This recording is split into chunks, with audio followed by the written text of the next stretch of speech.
동시에 수행하는 것과 정당 리더십을 강화하는 것들을 너무 모순하고 충돌하는 걸로 보진 않았으면 좋겠다라는 문제의식을 갖고 앞으로 새로운 정당 만들기, 작동하는 정당을 만드는 문제에서 그런 관점을 적어도 저희 좀 아직은 가지고 있다. 이런 차원의 화두만 던지는 것으로 일단 첫 번째 말씀 마무리하겠습니다.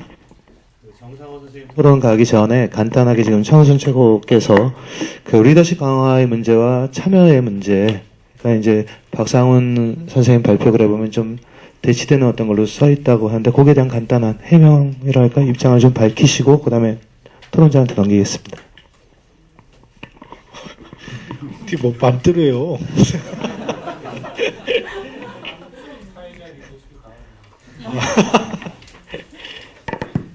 그 원론적으로 보면 참여의 기반을 넓히고 그 기초 위에서 그 리더십도 초점도 쏘고 정당의 어떤 조직적 기반도 성장하고 이게 이제 그 이상적이고 바람직한 거라고 생각합니다.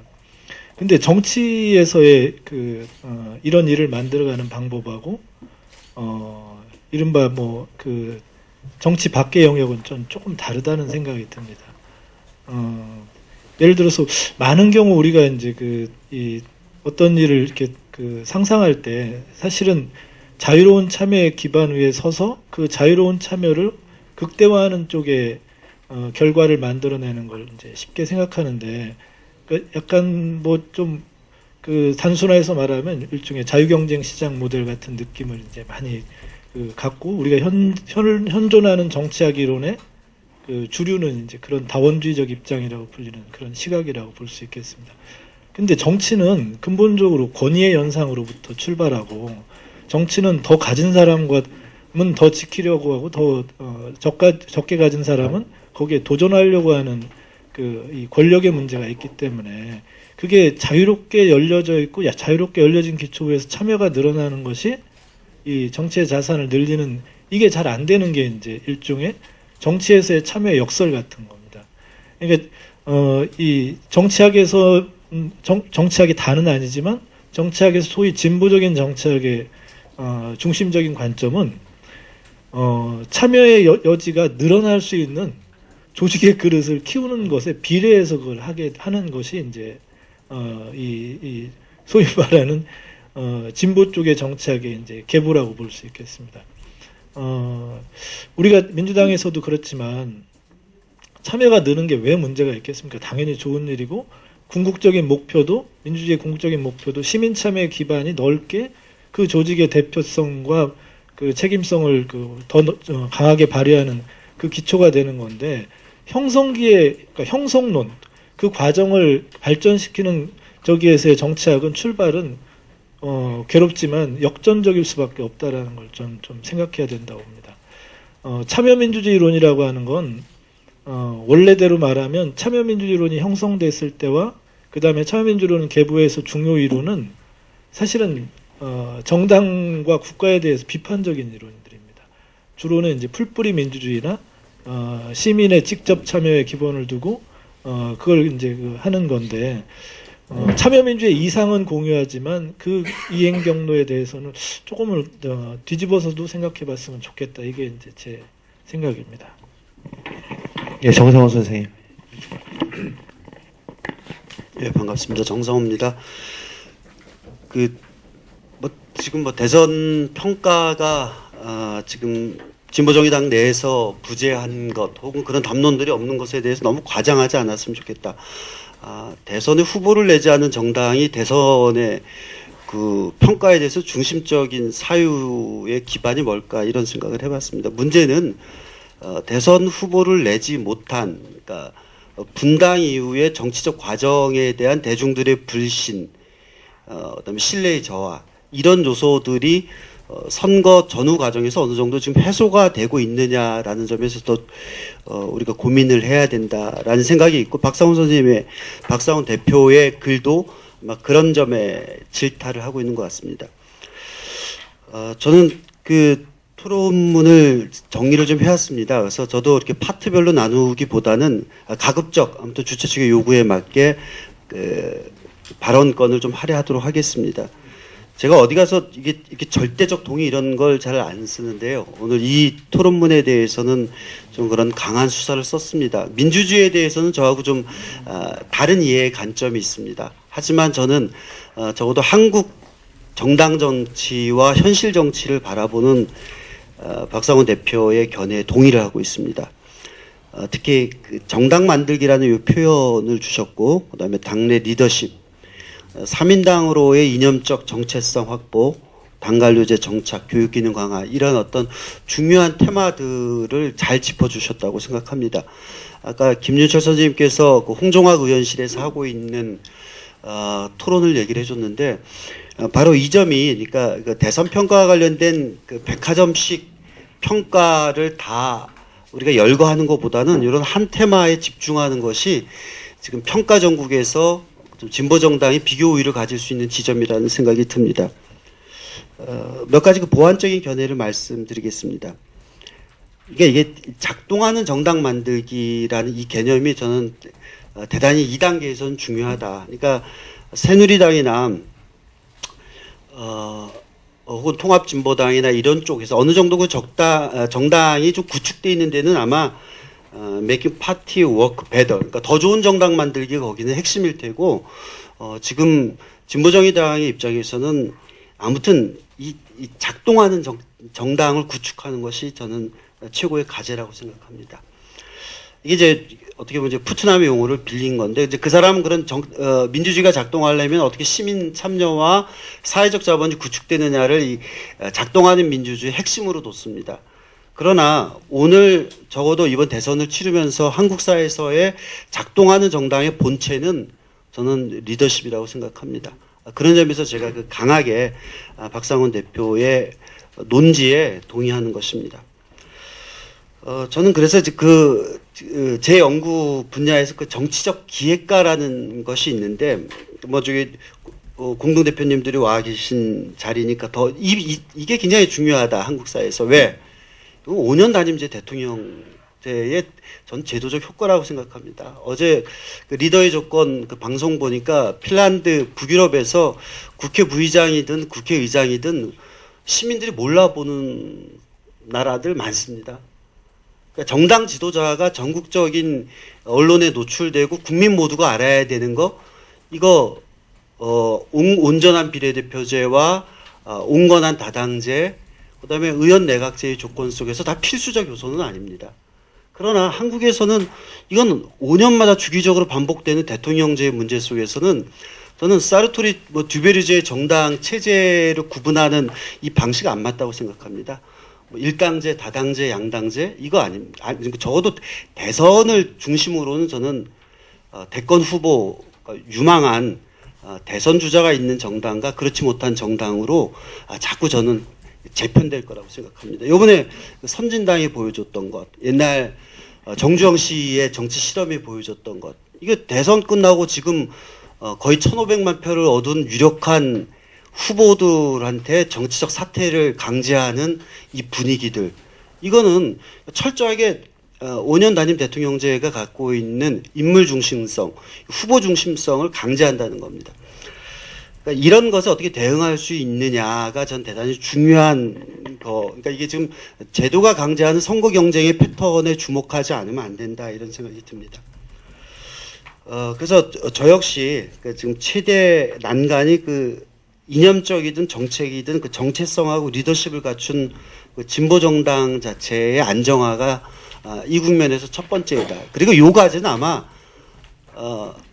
이게 진보 정의당뿐만 아니라 통합진보당이라든지 민주당조차도 동일한 과제에 봉착돼 있다. 그리고 당장 인수위 이후에 박근혜 정부 이후에 5년 단임제를 또 준비해야 되는 새누리당 조차도 동일한 문제에 봉착돼 있다. 그래서 저 뒤에서 다시 한번 말씀드리겠지만, 저는 안철수와 문재인이 합의한 새정치 공동선언의 컨텐츠가 얼마나 허접하고 그 좋은 기회를 알렸는 것인가에 대해서 대단히 좀 분노를 하고 있습니다. 그러면 제가 얘기하는 것, 그러니까 리더십을 구축할 수 있는 이 정치적 기획가라는 건 어떻게 만들어지는가? 현대 정당 정치에서 전 세 가지의 그 유형, 패턴이 가능하다고 생각합니다. 첫 번째는 이게 이제 원래 이 용어라는 것이 이제 학계에서 그 빌리 브란트의 동방 정책 같은 것이 대단히 그 유용한 함의를 줘서 그 정치적 기획가라는 것들이 나왔다는 것들입니다. 그러니까 이 빌리 브란트의 동방 정책이라는 것이 그 독일 3인당의 외교 노선뿐만 아니라 어떻게 보면은 국제 정치 그리고 당내에 존재했던 어떤 이견들을 이렇게 통합하는 효과를 좀 가졌던 것입니다. 그래서 저는 71년도에 DJ가 내세웠던 대중경제론 같은 것들, 그다음에 노무현의 분권 전략, 행정수도 이전 정책들, 그러니까 이런 어떤 정책 혁신의 유형과 루트가 저는 있다고 생각합니다. 두 번째는 제가 이제 강조하고 당부드리고 싶은 것이 이제 당내 리더십 확보를 통한 위기 탈출과 집권 전략의 마련입니다. 요거는 만약 보편적으로 얘기했던 것이 그 공화당 장기 집권 시대를 마무리했던 그 클린턴의 일종의 코어 그룹들이죠. 민주지도자위원회라는 이 집단들, 그다음에 그 블레어가 마련했던 그 신노동당 전략들. 그러니까 질이 멸렬하거나 그 권력의 어떤 장악이라든지 이런 것으로부터 멀어져가는 정당의 그 비전과 집권 전략을 제시하면서 그 당의 이기를 단순한 봉합 수준을 넘어서서 당의 그 재기를 가져오는데 기여했던 정치적 리더십들. 저는 이게 지금 한국 사회에서 이것은 반드시 뭐 진보정의당만의 문제가 아니라는 거죠. 그러니까 이 과제를 실현하는 자가 그 정치적 기획가의 반열에 오를 수 있다 이런 생각입니다. 그것이 안 될 경우에는 우리 한국 사회에서 가장 지금 빈번하게 주기적으로 반복되는 것이 공공윤리라든지 그 분야별 전문성을 겸비한 그 바깥에서 자꾸 이 수혈하는 그러니까 후보자 집단을 이제 수혈하는 전략들로 뭐 그것이 이제 때때로 안철수 현상으로 나타나기도 했고 문국현 현상으로 나타나기도 했던 것 같습니다. 그래서 저는 그 진보정당의 과제라는 것이 이런 당내 분열, 그다음에 정체성의 이기를 수습할 그 혁신적 리더십. 그러니까 이게 이 바깥에 언론이라든지 바깥에 어떤 대중 조직하고의 연계라든지 그 이전에 지금 이 당내 민주주의를 수습할 수 있는 능력 있는 지도자와 그 그룹들의 중심으로 당이 다시 재건의 길을 걷지 않으면 안 된다라는 것이 여기까지의 뭐 제 말씀입니다. 나머지 부분은 또 2부와 3부에서 보완하도록 하겠습니다.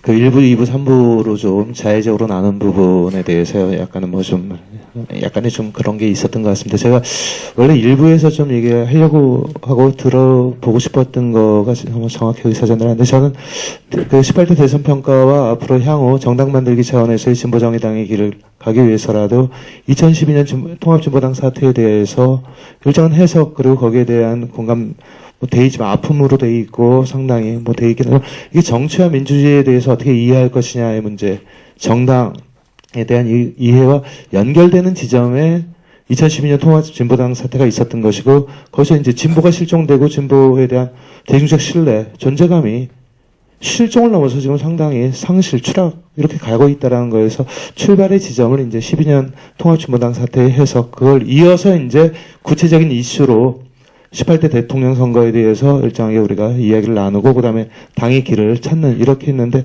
거기에 대해서 조금 핀트가 좀 어긋나간 부분이 있어가지고 그 이어서 그 첫 번째 좀 국한해가지고 한 2분 정도의 질문 아니면 본인의 의견 이런 걸 좀 듣는 시간을 한 5분에서 10분 사이 정도 갖고 곧바로 2부 토론으로 2부 집단 토론으로 넘어가도록 하겠습니다. 예. 그 질문이라든가 뭐 이야기하실 분은 자기 소개 먼저 좀 해주시기 바랍니다. 저 뒤에 예.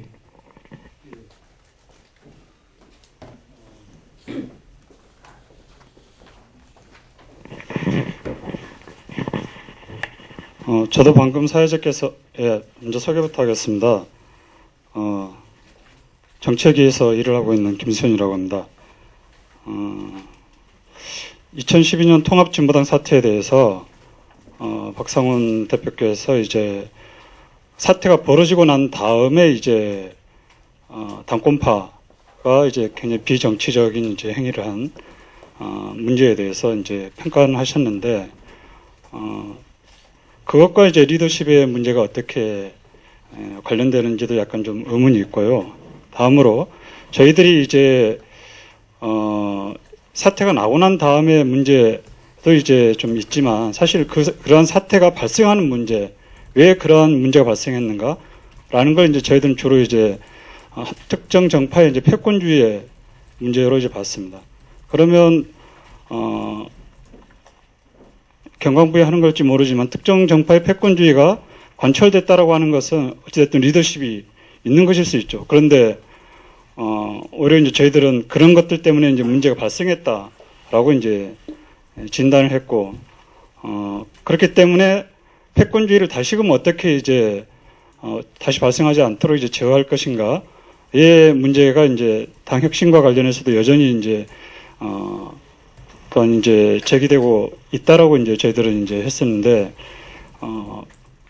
그런 이제 전반적인 사태에 대해서 이제 리더십의 문제로 이제 보는 것에 대해서 충분히 공감할 수 없는 부분입니다. 만약에 2011년 진보신당에서의 어떤 일련의 이제 통합 과정에서의 사태를 리더십의 문제로 본다라고 하면 거기에 대해서는 이제 동의할 수 있지만, 좀 그런 부분이 있고요. 그리고 이러한 부분들이 약간은 이제 자기 모순적인 이제 좀 진단일 수 있습니다만은, 사실 민주당이라든가 새누리당이라든가 이런 데가 이제 전반적으로 다 공천권을 당에서 이제 외부에 좀 확대하는 쪽으로 이제 민주화의 길을 갔다라고 하면, 통합진보당은 이제 당원민주주의라고 하는 이름 하에서 이제 그걸 이제 유지하면서 오히려 이제 또 슬기롭게 해결하지 못하면서 이제 문제가 발생을 했는데, 이런 문제가 발생을 하지 않게 하기 위한 구체적인 대안들은 무엇인지,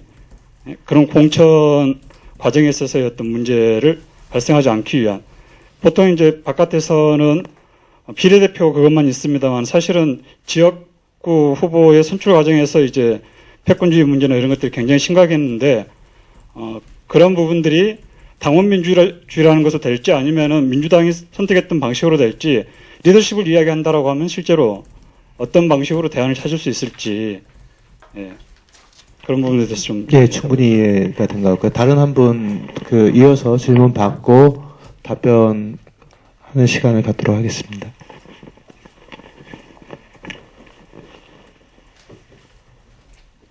너무 오래 기다리게 하면 안 되니까요. 아마도 저 질문으로 좀 모아지는 것 같은데, 박상훈 선생님 답변 좀.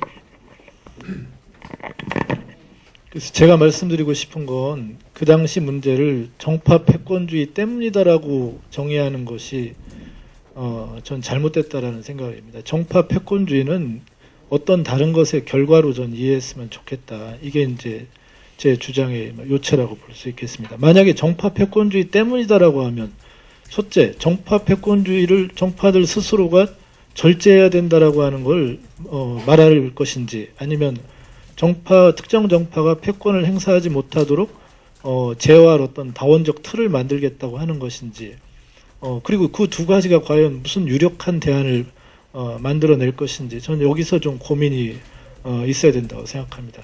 정당 운영의 대부분은 비공식적인 겁니다. 많은 사람들이 정치나 이런 걸 다 제도화할 수 있고 절차를 만들 수 있다고 생각한다 그러면, 그건 인간이 할 수 있는 정치가 아닙니다. 정치의 상당 부분은 보이지 않는 곳에서 비공식적인 차원에서 이루어지는 겁니다. 다만 비공식적인 차원에서 서로 타협도 하고 거래도 하고 일정한 리더십에 조금 강력한 드라이브도 필요하고 한 것이 좋게 만들 수 있는 조건을 어떻게 우리가 더 낫게 만드는가, 고민은 그 언저리에 있는 것이지, 그것을 모두 다 개방해서 제도를 통해서 누구도 욕심낼 수 없는 상황을 강제한다는 건 좀 불가능하다라는 겁니다. 정파 패권주의는 그 정당이 새로운 질서를 만들어가고자 하는 새로운 정당이 그 새로운 질서를 만들어가는 과정에서 일정한 사람들에게 이 대안적 어떤 행위의 질서나 문화적 규범을 부과할 수 없는 그 과정에서 잘 조직된 정파 이익들이 그것을 농단하는 것을 말하는 겁니다. 그러니까 인과관계는 거꾸로인 거죠. 새로운 질서를 만드는 일에서 성과가 적고, 거기에서 이득이나 어떤 관직이나 돈은 다룰 수 있는 돈은 늘어가는데 그거를 관장할 힘이 약해지면 기존의 조직된 이익들이 그걸 탕진하게 하고자 하는 욕구를 발휘하는 건 막기가 어렵다는 겁니다. 그러니까 정치학의 가장 오래된 이론은 먼저 통치가 가능하게 하고 그 통치가 갖고 있는 문제를 완화하는 겁니다.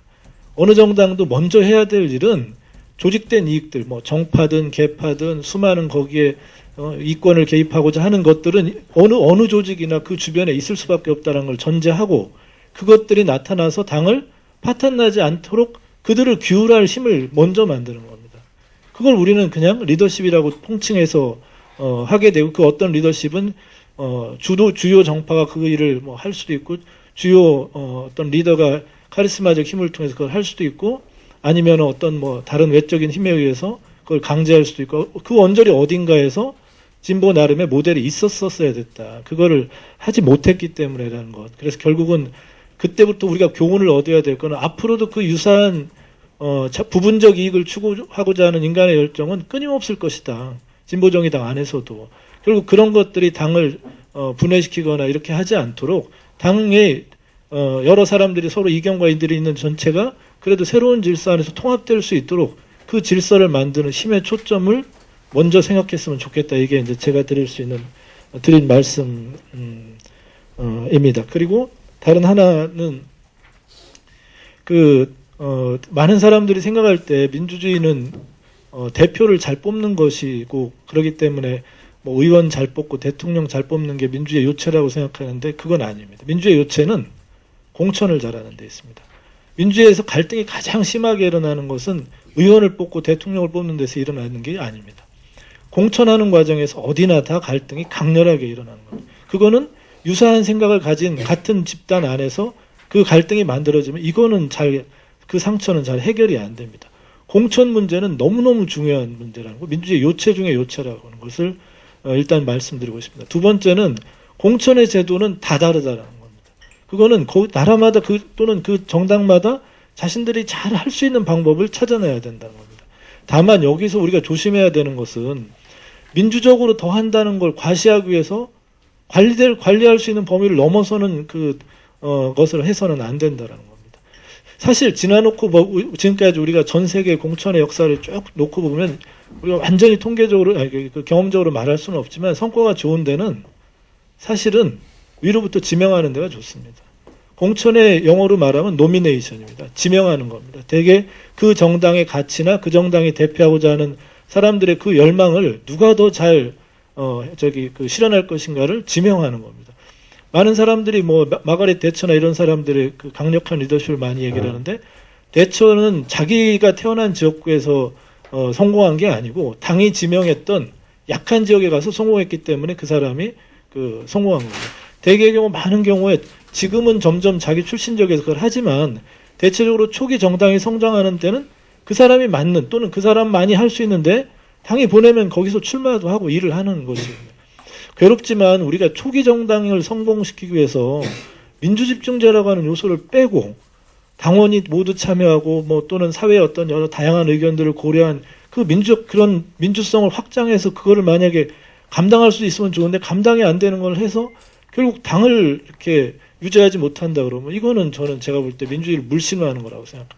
민주주의도 민주주의를 위해서 우리가 사는 게 아닙니다. 민주주의는 우리가 가난한 서민들의 이익을 더 잘 지킬 수 있는 방법이라고 생각해서 선택한 거지 민주주의를 위해서 살 이유는 하나도 없다라는 생각이 듭니다. 정당이 해야 될 일은 본인들이 애초에 정당을 만들고자 했던 그 가치에 맞게 가장 강력한 조직을 만드는 것이 먼저고 그 다음에 절차도 그것에 성장하는 것에 비례해서 민주성도 늘려가야 되는데 민주주의의 원칙을 과도하게 강조하다 보니까 실제 정당을 만들 이유를 스스로 부정하게 되는 일을 전 만나서는 안 된다고 생각합니다. 공천하는 방법에 대한 제도적인 대안 아무것도 없습니다. 지금 우리가 이거를 공천을 어디 외부 무슨 자문위원회를 두고 컨설팅 단체 그걸 할 수도 있는 것도 아니고 갑자기 이걸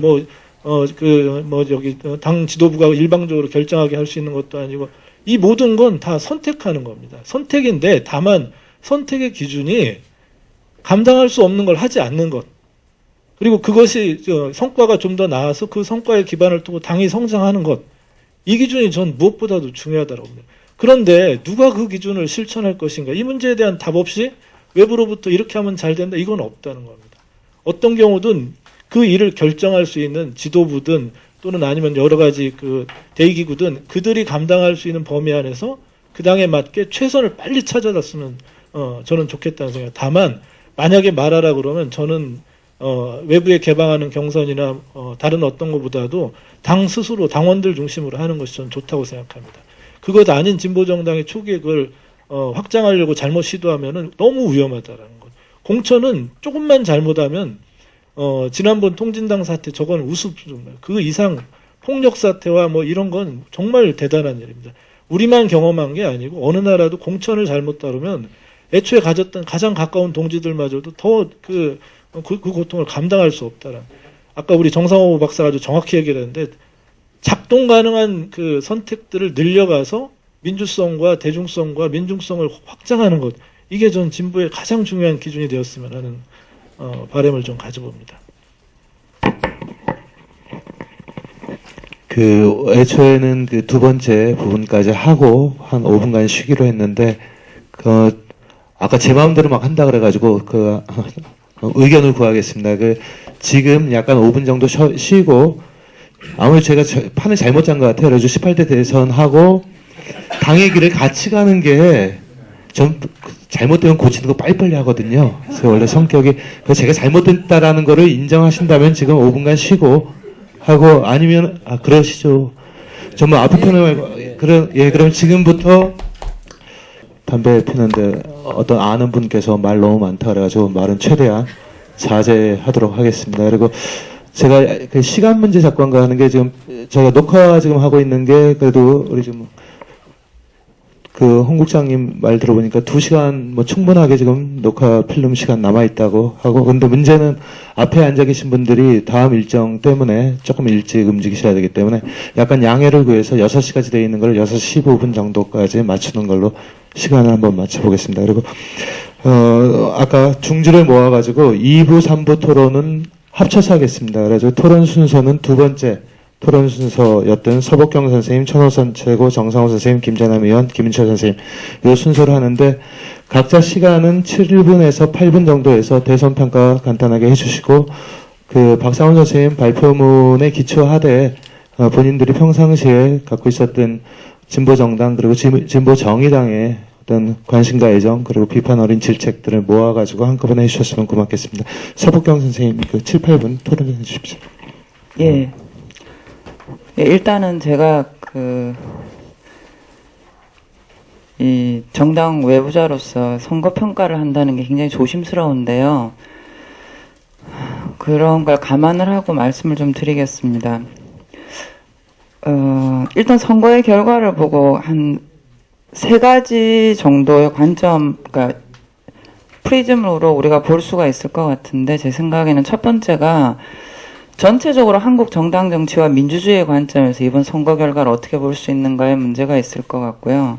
그 다음에 다른 이제 두 번째 측면으로는 야권 혹은 뭐 과거의 민주진영 혹은 진보진영이라고 얘기되는 하나의 어떤 그 클러스터로 문제를 좀 볼 수 있을 것 같고 다른 하나는 이제 그 안에서의 하나의 구성 정당으로서 진보정의당의 문제를 볼 수 있을 것 같습니다. 이번 대선의 평가에서 여러 가지 시각에서 평가를 할 수 있는데 저 개인적으로는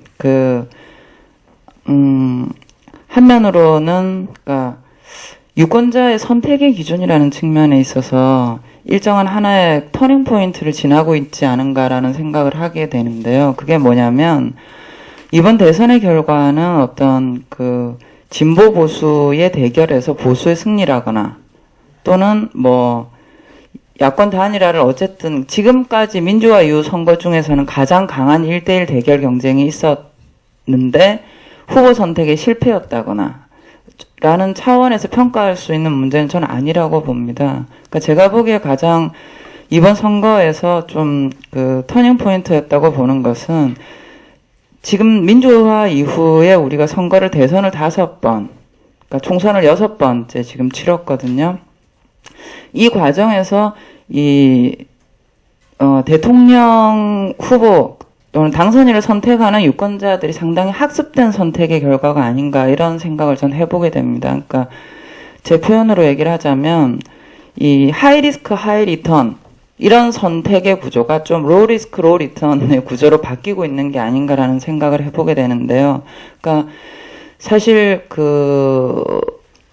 김영삼 정부의 출연이나 아니면 김대중 정부의 출연 같은 경우에는 민주화 이후에 준비된 단계를 거치진 않았지만 오래된 이제 권위주의 하에서의 야당이라는 어떤 준비된 이런 게 있었다면 그 이후에 노무현 정부의 출연과 이명박 정부의 출연은 유권자들의 입장에 있어서는 좀 보면 하이 리스크 하이 리턴의 선택을 했던 결과가 아니었는가라는 생각이 들고 반면에 이번 선거는 다른 어떤 기준보다는 이 정치 집단의 수권 능력에 대한 평가가 상당히 중요한 기준이 아니었는가라고 저는 해석을 하고 있습니다. 그러니까 그 이전까지 제가 이제 주로 그 선거 여론조사나 이런 부분들을 많이 하는데 사실 이명박 새누리당 정부에 대한 정책 실패라고 하는 것에 대해서는 유권자 다수가 상당히 동의를 하고 있었고요. 그 다음에 이 복지, 노동, 경제민주화라고 하는 의제가 최소한 이 정당 간의 경쟁 의제가 아니고 합의 의제가 됐던 상황이라는 거죠.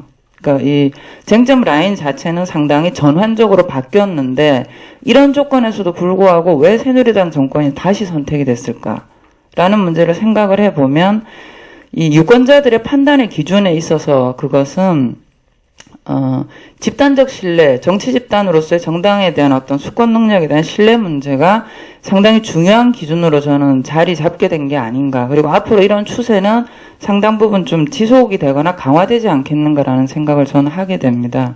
그래서 뭐 유권자 세대 구성에서 50대 이상 유권자가 많아졌고 그 50대 이상 유권자가 전반적으로 보수화된 선택을 했다거나 이 문제라기보다는 50대 유권자들이 지금 출구조사 결과 뭐 89.9% 정도가 투표에 참여했다라고 하지만 그거는 이제 이 데이터상에 오류가 있을 수는 있어요. 제가 이제 사후조사를 따로 해본 결과로는 여전히 60대 이상 집단이 투표 참여가 더 높았습니다. 근데 어쨌든 50대 유권자들이 상당히 그 안정적 선택을 했다라고 하는 것의 이면에는 2012년에 총선과 그 총선 이후에 1년의 사태라고 하는 것이 가져다 준 평가 지표가 컸다라는 생각을 하게 되는 것이고요. 근데 이제 그러면 그 문제를 어떻게 해결할 것이냐. 그러니까, 그럼에도 불구하고 이제 이번 선거의 또 다른 측면은 75.8%라는 투표율이거든요. 그러니까 어쨌든 이 75.8%의 투표율은 불과 5년 만에 12% 정도의 투표율의 상승을 가져왔는데 이것은 이제 지난 20여 년간 특히 IMF 이후를 보면 투표율의 하락의 속도도 굉장히 급격했지만 회복의 속도도 굉장히 빠르게 나타났다는 겁니다. 즉 전체로 사회가 정치에 요구하는 에너지나 압력은 굉장히 크다는 걸 반영한 결과라고 저는 해석을 하고요. 그래서 뭐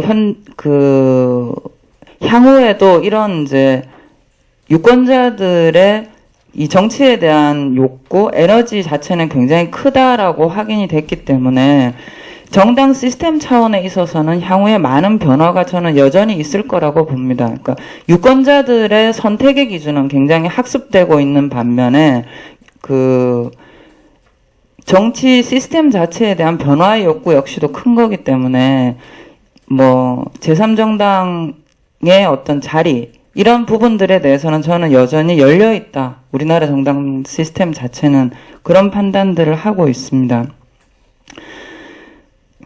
또 하나는 뭐 이제 최근에 논의가 되는데 뭐 후보 선택이 실패다. 저는 그렇게 보진 않습니다. 그러니까 뭐 단일 후보가 안철수 후보였으면 중도표가 이동했을 것이다.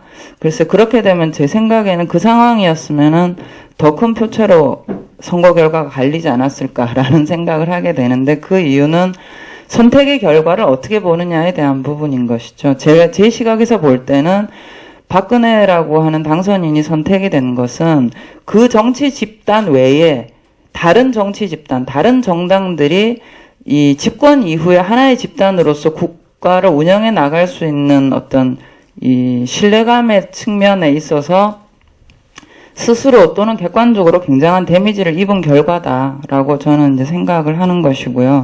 그 측면에서 보면 이제 두 번째 사이드, 그러니까 야권 또는 뭐 민주진영 혹은 진보진영의 관점에서 볼 때도 민주화 이후에 우리나라 그 새누리당 계열, 그러니까 뭐 민자당 또는 신한국당 또는 새누리당, 한나라당, 새누리당 계열 외에 다른 지역에서는 무엇이라고 얘기하더라도 선거에서 제1 전략은 무조건 연합 전략이었습니다. 실제로 뭐 이번이 가장 그 제3후보의 포션이 작은 형태로 1대1 구도가 만들어지긴 했지만 언제 어느 때나 야권연합이 항상 우세한 선거 전략이었고 여기에서 사실 그 구도에 순응을 하지 않았던 간에 이 제3정당 또는 진보정당의 입지도 결코 자유롭지가 못했던 부분들이 있습니다. 근데 이번 선거의 경우에 있어서는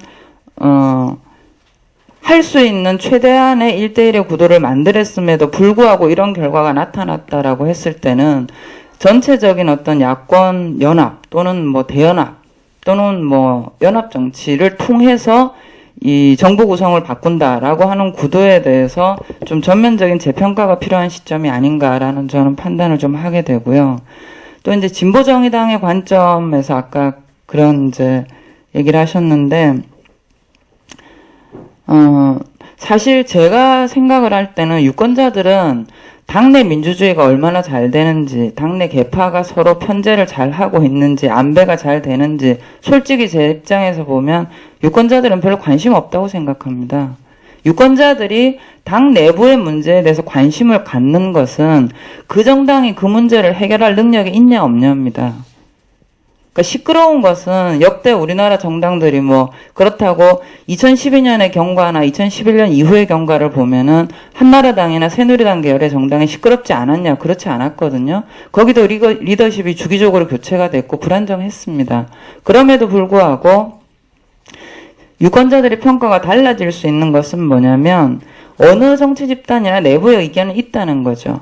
그 의견을 스스로 해나가느냐, 해결할 능력이 없느냐를 보는 것이고, 그런 면에서 2012년 이후에 민주당이나 또는 통합진보당의 문제가 해결되어진 그 과정 자체가 이 하나의 전체로서 존재할 수 있는 능력에 대한 회의감을 준 것이 아닌가. 그것이 사실은 대선의 결과에 있어서도 굉장히 중요한 여파를 미친 게 아닌가, 저는 그렇게 해결하고 있습니다. 이렇게 문제를 해석을 하게 되면은 진보정의당이 향후 어떻게 정당 형성을 해 나가는가라고 하는 문제에서도 이제 제가 보는 시각에서 함의를 이끌어낼 수 있는 것은 여전히 유권자들이 보는 것은 진보정의당이 하나의 전체로서 유권자들에게 어떻게 보이는가라는 측면이 있고, 다양한 주체들이나 팩션이 존재하는데도 불구하고 그 집단이 스스로를 하나의 유니티한 존재로 만들어낼 능력이 있는가. 그걸 아까 박상원 박사님은 발표하실 때 리더십이라고 얘기를 하셨는데요. 그래서 그 문제 해결 능력에 대한 문제가 앞으로 점점 더 유권자들한테는 중요하게 보여질 수밖에 없을 것이다라는 것이죠.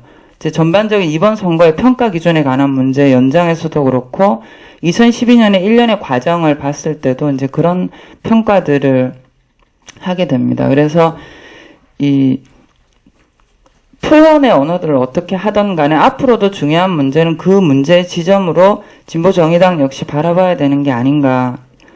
구체적으로 들어가면 사실 2012년 봄의 사태 또는 봄 여름의 사태는 당시에 통합진보당을 만들었던 주체들만 괴멸적인 영향을 입은 것이 아니고, 저는 냉정히 2012년의 대선 결과에 있어서도 괴멸적인 결과를 저는 줬다고 봅니다. 뭐 이것이 TV 토론에 있어서 이정희 후보 효과다 이런 의도로 얘기되고 있지만, 사실은 그것은 어떻게 보면은 큰 지진의 하나의 여진의 효과라고 저는 생각이 되고요. 그 여진 이전에 본 지진은 이미 여름에 났다는 거죠. 그렇게 볼 때 그런 질문을 할 수 있는 거죠. 파트너가 그 사람들이 아니었으면 사태 해결이 더 잘 됐을까라는 것이죠. 그러니까 어떻게 보면은 지금 통합진보당에 여전히 남아있는 분들은 민주화 이후에 소위 그 진보 진영이 정당을 만들고 정치운동을 하는 데 있어서 가변적 변수가 아니고 상수였던 세력이거든요. 늘 있었어요, 그분들은. 그렇고 뭐 2012년에 갑자기 행동 패턴이나 스타일을 바꾼 것도 아니거든요. 제가 알기로는 늘 그 상태로 퍼머넌트하게 있었던 상대라는 거죠. 그거를 우리는 몰랐다거나 또는 알았음에도 컨트롤할 수 있다고 생각했는데 컨트롤할 수 없었다거나, 이것이 이제 결과적으로 유권자들의 눈에 비치는 모습인 거죠. 몰랐냐? 모르고 그랬냐? 이런 문제가 될 텐데 앞으로도 마찬가지라는 거죠. 진보정의당 안에서도 여러 가지 색깔이 있을 거고, 뭐 다른 민주당에서도 그렇겠죠. 뭐 통합진보당에 남아있는 분들도 그럴 겁니다. 여전히 정당은 우리나라의 인구가 5천만이고 유권자가 4천만이고 정당은 기껏해야 4-5개밖에 없는데 그 4-5개가 4천만의 유권자를 대표를 하려면 당내의 이견은 어쩔 수 없는 부분입니다. 어느 정당이나. 근데 그 이견을 새누리당은 이쁘든 이쁘지 않든 간에 자기들만의 방식으로 봉합을 하든 아니면 억압을 하든 간에 해결을 한 거죠. 근데 어떻게 당 내에서 얼마나 민주적으로 해결을 했는가라는 문제가 과연 유권자들한테 얼마나 크게 보일 건가라는 문제를 생각을 해봐야 된다는 거죠. 어쨌든 유권자들은 그들이 내부의 이견을 해소한 문제라고 하는 것이 어쨌든 해결을 했다라고 본 게 아닌가, 이번 선거의 결과로만 본다면. 그런 판단들을 하게 되고요. 선거 과정에 대해서 이제 자잘한 문제인데 그런 문제죠. 그러니까 저는 사실 작은 문제로 진보정의당에서 심상정 후보를 냈을 때 좀 의아했습니다. 그러니까 내면 안 되는데 왜 냈냐가 아니고요.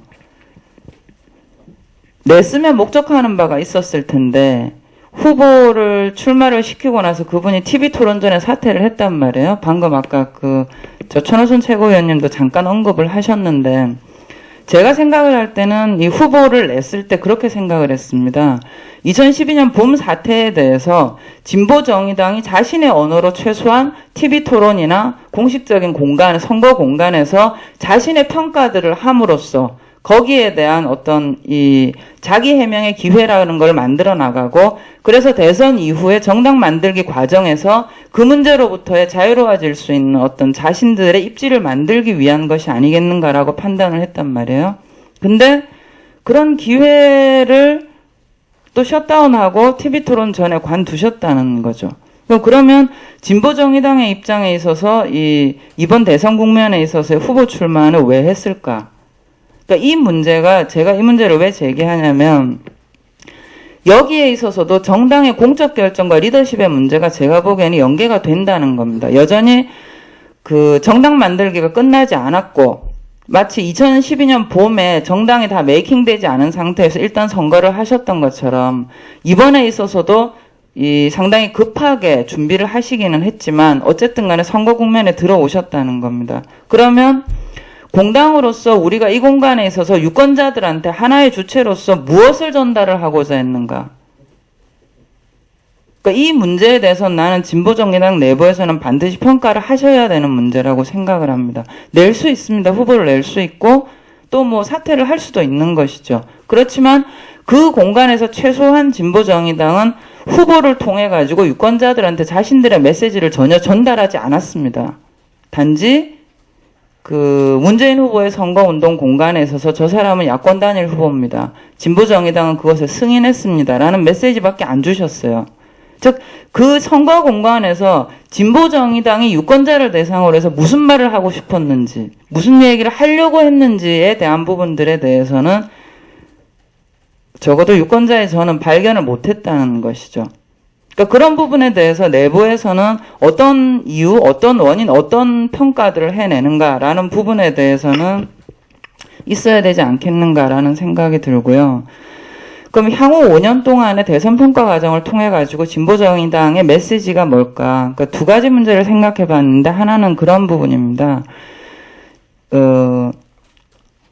흔히 우리가 수권 능력을 요구한다라고 얘기를 하면 당장 이 의원의 숫자, 지지 유권자의 규모라고 하는 양적 크기를 놓고 계산을 합니다. 그래서 내일이라도 선거를 했을 때 집권당이 될 수 있는 정당에 대해서 수권 능력을 기대한다라고 생각을 많이 하게 되는데 저는 그렇게 생각하지 않습니다. 그러니까 작은 정당이라서 수권 능력을 유권자들이 기대하지 않을까라는 문제죠. 그러니까 사실 이 수권 능력이다라고 얘기를 하는 것은 한편으로 내부적으로 보면 좀 전에 말씀드렸듯이 다르고 차이가 있지만 하나의 전체로서 하나의 집단으로 유권자들 앞에서 존재할 수 있는 능력을 보여주는 겁니다. 다른 측면에서는 뭐냐면 아무리 작은 정당이라고 하더라도 내가 집권을 했을 때 대한민국을 이런 방식으로 바꾸겠다라고 하는 자신들의 언어를 가져야 되는 문제입니다. 이 두 가지는 정당의 사이즈가 작건, 의원이 있건 의원이 없건 지지 유권자의 퍼센트가 1%건 50%건 정당으로서 가져야 되는 문제라고 생각이 되고요. 그 다음에 다른 하나는 이 유권자들이 통상 작은 정당에 대해서는 이슈 선점이나 큰 정당에 대한 견제를 더 원할 것이다라고 하는 이 오래된 고정관념들이 있는데 그 문제에 대해서도 이 진보정의당이 앞으로 정당을 만들어 나가는 데 있어서는 이 다른 조건이 필요하지 않는가라고 생각합니다. 적어도 2004년 이후에 민주노동당이 있었고 그 이후에 이제 그 작은 진보정당들의 기본 노선들은 큰 정당에 대한 견제 또는 체크 또는 항의 보이스를 전달하는 문제를 그 정당의 주요한 어떤 그러니까 위치라거나 전략적 선택의 지점들로 봐온 측면들이 분명히 있었습니다. 지금까지. 그리고 근데 지금의 변화된 조건 그리고 향후의 조건에 있어서도 여전히 그런 그 이슈 선점이나 또는 뭐 체크 정도의 포지션으로서의 그 자기 자리매김을 하는 것이 적합할 것인가라는 문제에 대해서도 역시 재고가 좀 필요하지 않겠는가 이런 생각이 들고요. 예, 마지막은 아까 제가 첫 번째 말씀드렸듯이 그런 부분들입니다. 이 유권자들이 어쨌든 큰 정당이든 작은 정당이든 특히 형성기 정당에 대해서 보고자 하는 문제들은 리더십과 그 다음에 활동가 집단과 그 다음에 당원 집단 그리고 또는 지지자 집단일 수도 있겠죠. 이 지지자 집단들에 대해서 이 어떤 형태로든 간에 그 정당 자체가 이 유니티한 존재로서 열정을 동원해낼 수 있는 프로그램이나 아니면 과정, 프로세스에 대해서 주목을 하게 될 텐데 진보정의당이 그 열정을 동원해낼 수 있는 어떤 자신들의 언어 또는 뭐 그 조직 문화일 수도 있겠죠. 그런 프로그램들에 대한 부분이 지금 단계에서 가장 좀 시급히 고민돼야 되는 부분이 아닌가라고 생각이 됩니다. 예, 이상 마치겠습니다. 아까 말씀드린 것처럼 저는 발언을 최대한 자제하겠습니다. 천선. 예, 선거평가에 대한 얘기를 간단하게 하지 않을 수가 없을 것 같습니다. 대개 지금 쟁점 중에 하나가 이제 전략의 실패도 분명히 있는 것 같습니다. 전략의 실패이기만 한 것이냐, 또는 주체의 어떤 실패는 아니냐라는 문제의식이 하나 쭉 평가에서 깔려져 왔다고 생각을 합니다. 저는 뭐 항상 선거가 실패하면 주체의 자기 반성이 있어야 되지만 이번 과정은 전략의 실패이기도 했지만 그 전략의 변화를 인지하지 못하거나 또는 전략을 수립하지 못하거나 전략을 세웠어도 수행하기 어려운 주체의 절대적인 한계 같은 것들이 드러난 측면들이 있었다라고 봅니다. 되게 문재인 후보를 둘러싸고요. 구성됐던 컨셉, 이 하위 개념들이 뭐냐면 민주당, 친노, 진보, 그럼 문재인 후보 본인입니다. 한나라당 같은 경우는 어떻든 강력하다고 볼 수는 없지만 경쟁력 있는 후보, 그리고 탄탄한 조직, 그리고 저는 뭐 탁월한 전략이었다고 봅니다. 전략. 그걸 일관되게 이끌어갔고, 여기서 오늘 계속 강조하듯이 내부 통합의 리더십, 보수를 통합하는 리더십 같은 것들도 잘 작동된 것에 비하면, 지금 이 민주당이라는 것이 소위 지역구도에 안주하고 실력도 별로 없어 보이고, 친노는 참여정부의 공과를 뛰어넘는 새로운 비전을 제시하지 못하고, 진보는 그 부분에 대해서 저희도 책임이 큽니다만 통합진보당 사태 때문에 그 도덕적 신뢰를 잃고, 문재인 후보 개인이야 험잡을 데 없는 다른 리더십을 보여줄 수 있을지 모르겠지만 역시 그 전반적인 어떤 정치 신뢰에서 아직도 취약한, 부정적인 이미지를 갖지 않았지만 신뢰까지 던지기는 어려운 이런 측면들이 있었다고 보여집니다. 그래서 지금 서국경 선생님께서 말씀하셨던 어떤 신뢰의 문제, 신뢰라는 게 되게 정치적 도덕성 그리고 정책적 방향, 그걸 수행할 수 있는 실력, 이런 것들의 총합이라고 우리가 상식적으로 본다면, 그런 면에서 우리가 전반적으로 어떤 주체의 자기혁신이 정체된 상태, 사실은 한 10년, 20년 계속 민주당 플러스 알파의 큰 전략의 틀을 벗어나지 못했던 그리고 주체의 변화도 이뤄내지는 못했던 것 아니냐라는 생각입니다. 이것에 대해서 이제 안철수 현상에 어떤 변화의 욕구가 있었었는데 그 변화의 욕구는 매우 정당한 것이었다고 저는 보지만 그것을 수용하는 데서 안철수 후보가 했던 역할은 있지만 이것을 정확하게 타겟팅하는 데서는 오도한 측면들이 있다. 뭐 예를 들면 그 의원 정수를 줄인다든지 이해찬 대표를 사퇴시키는 것을 어떤 민주당의 혁신의 어떤 기준으로 본다든지 하는 데서 본인이 어떤 뜻을 뒀는지 그때 같이 참여했던 정치학자 그룹들은 그게 핵심이 아니었다고 주장하시지만 어떻든 대중들에게 정치권이 그렇게 전달되었다는 면에선 그것도 안철수의 실패의 측면들이 저는 있다고 봅니다. 더 나아가서 이런 안철수 현상에 깔려있는 안철수의 실패를 뛰어넘을 수 있는 민주당의 리더십, 후보의 능력을 포함하여 그게 아니고 바로 이거야 라고 제시하지도 못한 데서 나온 어떤 문제점들이 저는 있었다고 봅니다. 그래서 이런 전반적인 측면에서 볼 때 저는 뭐 전략의 실패를 되짚어보고 한국 사회와 구조와 의식의 변화를 보는 것과 더불어서 주체의 자기 혁신이 상당히 중요한 문제로 부각되어 있는 것이다 라고 보고요. 그리고 주체의 혁신의 측면에서 지금 오늘 제기되고 있는 문제, 정당 만들기라는 것에 공감대가 형성되어 있는 것 같습니다. 그런 면에서 제가 그 말씀을 못 드렸는데 아까 박 대표님이 발제하신 부분에 대해서 거의 90% 이상 많이 상당히 공감을 합니다.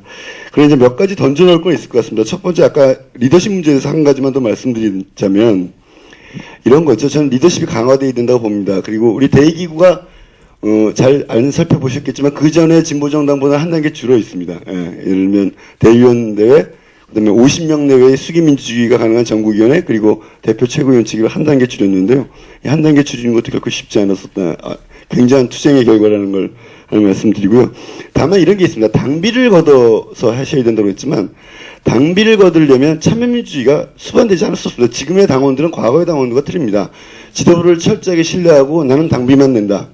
시키면 한다. 이런 분위기는 전혀 아니고 적어도 진보정의당은 그렇지는 않습니다. 그렇기 때문에 지금 참여민주주의라는 것이 리더십을 강화하는 방향에서 저는 뭐 부정돼서는 안 된다는 측면들을 다시 한번 강조해 두고 싶고요.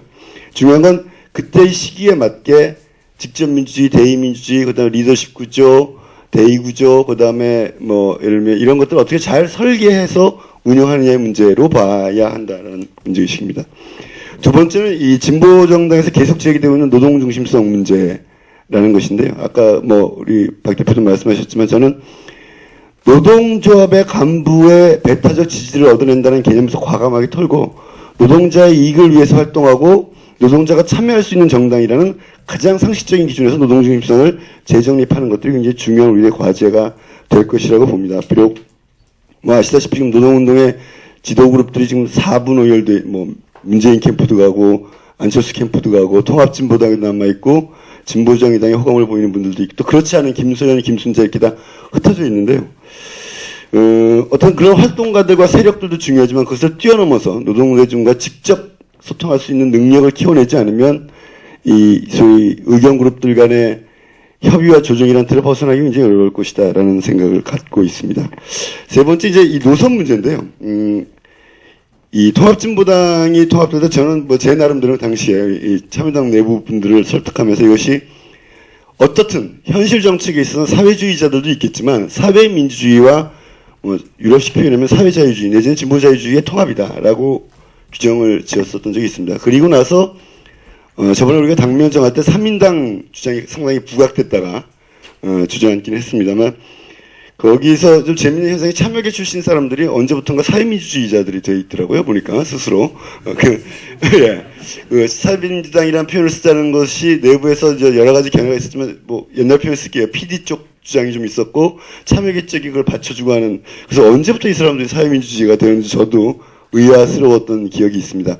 그런데 어떻든 이 사회민주당이라고 당명을 쓰는 것과 별도로 사회민주주의라는 것을 포괄적으로 우리의 하나의 이념 방향으로 정할 수 있는 문제에 대해서 지금부터 토론해 나갈 필요가 있다 이런 생각을 합니다. 그리고 정당을 운영하는 방식에서 아까 좀 전에 노동중심성도 있지만 지금 사회민주주의 우리가 얘기하는 사회민주주의는 10년 전, 뭐 30년 전의 사회민주주의가 아니라 지금의 사회민주주의 우리가 기억하고 있는 블레어의 또는 뭐 슈레더의 또는 뭐 스웨덴마저도 변화하고 있는 이런 사회민주주의를 포괄적으로 의미하는 건다고 좀 보고 약간의 이견들을 허용하는 것들이 가능할 수 있지 않을까라는 생각 같은 걸 합니다. 그래서 이 당명은 어떻게 되든 이 사회민주주의에 대한 어떤 접근 같은 것들을 의미 있게 지금부터 좀 할 필요가 있지 않은가라는데 공감을 한다는 말씀을 드립니다. 그런데 이상하게 사회민주주의 그러면 왜 약간 이 논리적인 것보다는 그 저항감을 갖는 분들이 당 내부에도 계신데 약간 이게 정서적인 문제나 이런 것들이 더 크게 작동하는 것은 아닌가라는 생각을 가지고 있습니다. 맨 끝에 이제 결국엔 다시 이제 리더십 문제에 대해서 말씀을 드리고 싶은데요. 그래서 지금 이 리더십을 강력하게 형성하기 위해서 지금 얘기했던 이념의 문제, 그다음에 노동조합과의 관계, 이 리더십이 상당히 중요한 구성부입니다. 관계의 문제, 그다음에 당내 참여민주주의 문제를 포함해서 포괄적인 자기혁신들이 필요하다고 생각합니다. 앞에 제가 그 실패를 말씀드렸지만 요약하면 저는 한나라당이 당명을 바꾸고 별게 아닐 수도 있지만 빨간색을 채용하고 경제민주화 이슈를 끌어들였던 건 보수로서는 굉장한 혁신을 한 거라고 저는 생각합니다. 혁신한 보수에 대해서 진보든 민주당이든 한 20년 동안 87년 체제가 문제가 아니라 87년대에 가졌던 우리의 사고방식과 전략들을 지금까지도 갖고 있었다는 것. 그래서 이런 사고방식을 가지고 87년 체제를 극복하려고 하겠다는 우리들의 그 꿈 자체가 이미 설정이 잘못되었던 것 아닌가라는 생각을 갖고 있고요. 이런 점에서 우리 스스로 진보정의당부터도 87년식 사고방식으로부터 벗어나는 것이 저는 혁신의 출발이다 이렇게 보고 있습니다. 우리가 이제 내부에서 그 심상정 후보의 등록전 사퇴 문제에서 어떻게 평가할 것인가에 대해서는 얘기를 하자면 좀 길어가지고요. 그건 다음 기회에 저희가 12일 이후에 정리되면 문서를 올리도록 하겠습니다. 이상입니다.